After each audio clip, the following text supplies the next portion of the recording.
CCTV footage is often one of the best types of evidence alongside DNA when solving a crime. It's more reliable than witnesses, and it can be played over and over again, allowing investigators to thoroughly look for new clues. But even with today's technological advances, it doesn't always lead to a guilty verdict or the answers that we want. In this video we'll be taking a look at 5 CCTV videos with disturbing backstories. Jesse Ross. Jesse Ross was a 19-year-old student at the University of Missouri, Kansas City, where he majored in communications and minored in politics, when he went missing in 2006. It all began on November 18, 2006, when Jesse travelled with a group of 13 other students to Chicago, Illinois, to participate in a 4-day mock United Nations convention as part of his studies. On the final night, November 21st, Jesse and his fellow students attended a dance hosted by the conference organisers at the Sheraton Towers Hotel, located in the 300 block of East North Water Street. Just before 12:30 a.m. however, there was an emergency meeting with the mock United Nations Security Council. Jesse attended the meeting, and afterwards everyone returned to the dance. His friend and roommate, Ralph Parker, stated that while Jesse had been drinking at the event, he wasn't drunk when he left at around 2:30 a.m, after stating that he needed a break. At this time, Jesse can be seen on CCTV camera leaving the building. It was thought that the 19-year-old was heading back to his hotel, a walk which would have been well lit and heavily monitored and was only a 10-minute long journey. However, Jesse was never picked up on surveillance footage and never got back to the hotel. When his roommate Ralph returned to their shared hotel room at 6 a.m, it was still dark and empty.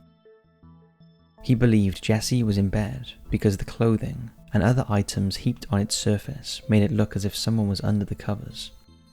The following day, however, Jesse's professor noticed his absence and he reported it to the authorities. It was initially speculated that Jesse had fallen into the nearby Chicago River, which was in the opposite direction of where the students were staying, which would explain why the 19-year-old was never seen on camera. Searches of nearby hotels and the local neighbourhood turned up no trace of the absent student, and family and friends reported that Jesse had no personal problems at the time of his disappearance. In the years following his disappearance, Jesse's bank account has never been used, nor has his mobile phone. In 2017, his parents thought that remains located in Lake Michigan were that of their missing child, but this does not appear to have been the case. Jesse was a well-liked, enthusiastic and driven young man. His unpaid internship at Kansas City Radio had led to him being promoted to a paid position. On the air, he went by the name O.P. Cunningham, and he hosted a morning radio show called Shorty and the Boys. His successful job and good grades in school indicated to friends and family that he was happy with his life. He showed no signs that anything was wrong, and his vanishing has left his loved ones puzzled. For many it seems likely that a tragic accident befell the young man. But what exactly happened to Jesse that November night is still unknown, and his case remains unsolved.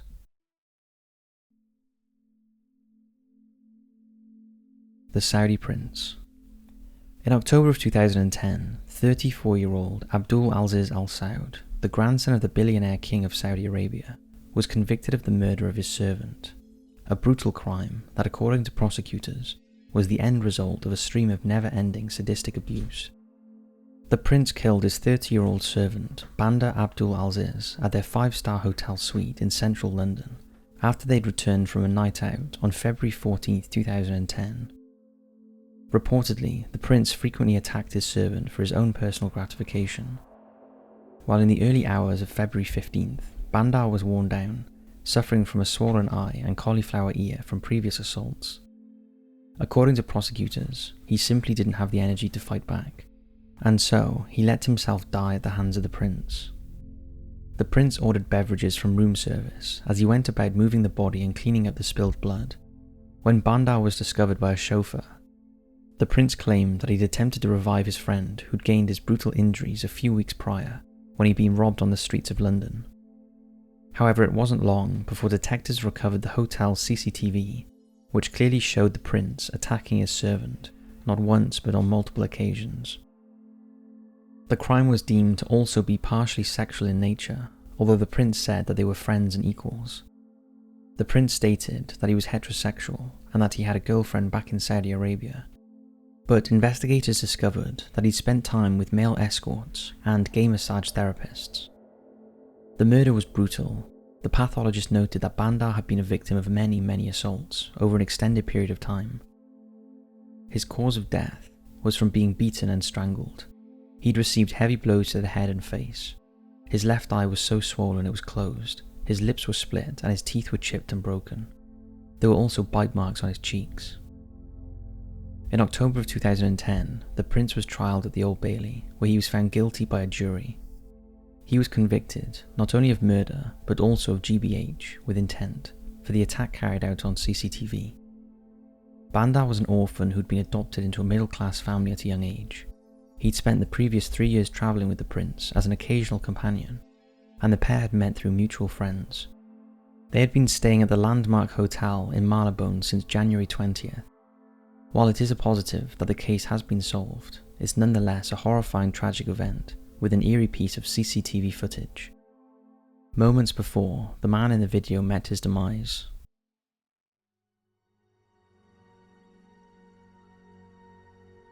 Jacky Sutton. This CCTV footage from Ataturk Airport in Istanbul in October of 2015 seems perfectly ordinary, as it shows passengers walking through the halls and heading for the bathrooms. But this footage is attached to an extremely controversial case. On October 18, 2015, 50-year-old Jacky Sutton arrived at the Turkish airport at around 10 p.m.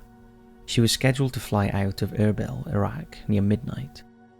Jacky was a former BBC journalist who had recently become part of the Institute for War and Peace Reporting, an independent organisation that worked with the media to promote positive change in conflict zones and closed societies around the world.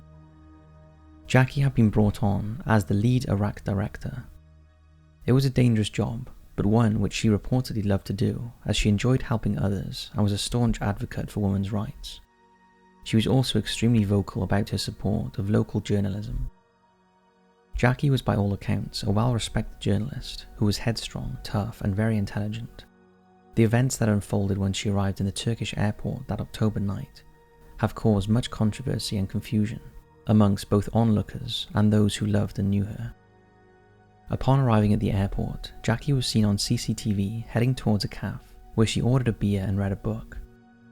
About an hour later, she headed to the waiting area. Here, the 50-year-old fell asleep, resulting in her missing her flight. She reportedly could not purchase a new ticket as she had insufficient funds. Afterwards, surveillance showed Jacky heading to the bathrooms. Several other women entered and exited the bathrooms over the next 10 minutes, and nobody reported anything strange. Then 3 women were seen entering the facility together before they quickly emerged again in complete shock. Jacky was found dead. Her death was ruled as a suicide, and authorities believed that the reason she took her own life was because she did not have the money to buy a new plane ticket to Iraq. While many see this as an odd reason for someone to take their own life, it must be noted that mental health is hardly a rational thing. That said, this reasoning is extremely confusing, given that Jacky had several thousands of euros on her in cash when she was found. She was also a well-travelled woman and was not new to having issues as she journeyed across the globe. Colleagues of hers also pointed out that her work would have paid for the flight. When looked at from this angle, the police's reasoning as to why Jacky took her own life seems odd. Many have noted that Jacky was doing an extremely dangerous job. If she had been killed in her line of work, she certainly wouldn't have been the first. The previous director had been killed in a car bomb just months before Jacky took over, and another journalist for the organisation had been slain by extremists in 2007. The details of Jacky's death appear to mostly be under wraps, even 5 years on from the case. Initially, her family believed that she had been murdered, but later in 2015 they changed their opinion, stating their belief that she had taken her own life, a belief which they based on the evidence they'd been presented with. However, Jacky's demise is still widely debated online. What's your thoughts on this one?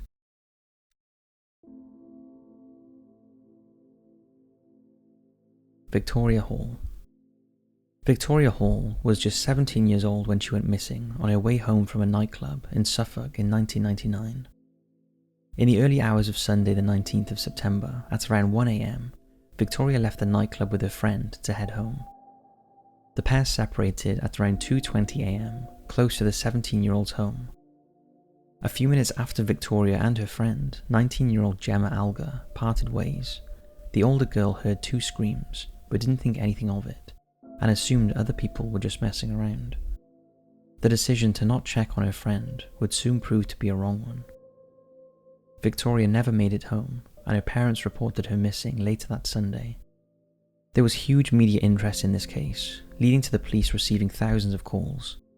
Tipsters gave what information they had and described possible sightings of the young girl. But just 5 days later, on September 24th, Victoria's body was found in a watery ditch by a dog walker. She had been suffocated to death.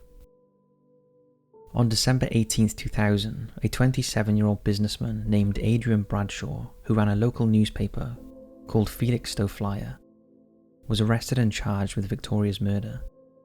He appeared in court in November 2001, but was acquitted when the jury returned a not guilty verdict. The evidence against Bradshaw relied heavily on geological soil samples, which caused much argument between prosecutors and the defense. Prosecutors believed that Bradshaw had lied about his whereabouts at the time of Victoria's disappearance, and that the mud found in his car was similar to that found where her body was dumped. Witnesses, however, claimed that Bradshaw had gotten out of his taxi near to where Victoria vanished at around 2:30 a.m. and had spent part of the evening at the same club as the 17-year-old. However, a geologist for the defense said that the soil found in Bradshaw's car could have come from almost anywhere in East Anglia. In 2019, on the 20th anniversary of Victoria's demise, Suffolk police reopened her case. 40 calls were received in the first few months of its reopening, leading to dozens of new lines of inquiry. As part of the new investigation, 9,000 statements, documents, messages and reports were re-examined, and the movements of over 70 individuals were revised. 12,000 links to police and vehicles are currently being worked through. For the first time, images were released of what clothes the 17-year-old was wearing on the night she disappeared. Her clothing and possessions have never been recovered. The contents of her handbag were also disclosed. Not only this, but investigators released this CCTV footage of unidentified people visiting the field in Creting St. Peter, where Victoria's body was recovered. The footage was captured in the months following her death, and those on the recording have yet to be identified. It's unknown what they were doing in the field. And information on these individuals has been given to the police, but so far the tips have not led to the case being solved. Victoria was described as a happy and caring teenager who always had a smile on her face. As you can imagine, the case is still unsolved, and so if you have any information on her demise, you can email unsolvedcasereviews@norfolk.pnn.police.uk.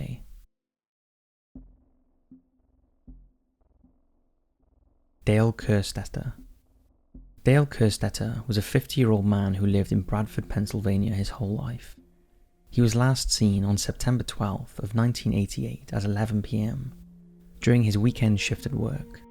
Dale was a security guard and maintenance man at Corning Glass Works in Bradford, and he'd been employed there for almost 30 years. On the morning of September 13th at around 7 a.m, another guard came to relieve Dale of his duties. However, the 50-year-old was nowhere to be seen. His lunch pail, newspaper and keys were located on a cafeteria table, and his truck was still in the parking lot. A search of Dale's truck showed his keys were still in the ignition and that his .22 caliber handgun was missing, but its holster had been left behind. There was no trace of him in or around the plant, and there were no signs of a struggle nor any signs of forced entry. Police sniffer dogs traced the 50-year-old's scent to the second floor of the plant, where a glass furnace was located. This area was not part of his normal security rounds. It should be noted that the furnace was not on, as none of the equipment was on or working at the time. Then police noticed that $250,000 worth of platinum pipe was missing. They turned to the surveillance cameras in the building, where they found multiple recordings of a masked intruder in the back area of the plant. In one shot, the unidentified man was seen in the area in which the platinum went missing. In another, Dale could be seen talking to the thief. As both men walked along the second floor, Dale looked up directly into the CCTV camera. It's unknown if he was asking silently for help or if he was flaunting his crime. A third shot from the CCTV shows the intruder wheeling out a large bag thought to either contain Dale's body or the platinum. It cannot be determined which without further evidence. While Dale had financial issues at the time of his disappearance, there is much debate about whether or not he actively participated in the platinum theft. Authorities believe that he may have been involved, but his family strongly disagree. He was very close to his 6 children, and they believe that he wouldn't have left them. One of his daughters noted that security guards at the plant were meant to check in every hour, but that her father didn't during his shift. Dale's employer also believed he was involved, as he'd recently taken a hit to his wages after being cut from the trade program. However, he was known as a loyal employee. Online sleuths have postulated that perhaps the masked man was a former or current employee, as the thief knew how to retrieve the platinum and where to find it, along with the equipment needed. Dale's teenage son, who lived with him at the time, believed that his father was in hiding.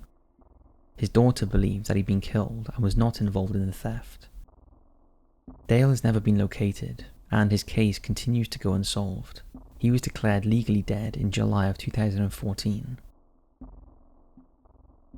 So that's it for these 5 CCTV videos with disturbing backstories.